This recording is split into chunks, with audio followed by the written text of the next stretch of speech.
Hi friends, welcome to Prasanna recipes. ఈరోజు ఏంటంటే recipe పెసరపప్పు పచ్చడి ఫ్రెండ్స్.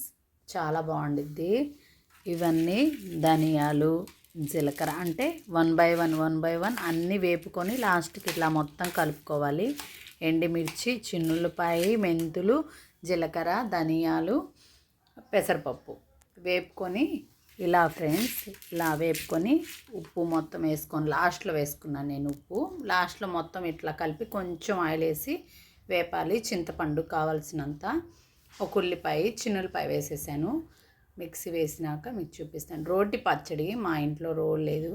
ఇప్పుడు నా చేయి బాగోలేదు, నా చేయి అందుకని నూరట్లేదు. రోట్లో వేస్తుంది. ఈ నెక్స్ట్ టైం రోట్లో నూరు. హాయ్ ఫ్రెండ్స్, ఇది ఫ్రెండ్స్ పూర్తి వీడియో ఇది చూడండి. మిక్సీ వేసి నాకు ఇలా వచ్చింది. ఇదిగోండి ఉల్లిపాయలు.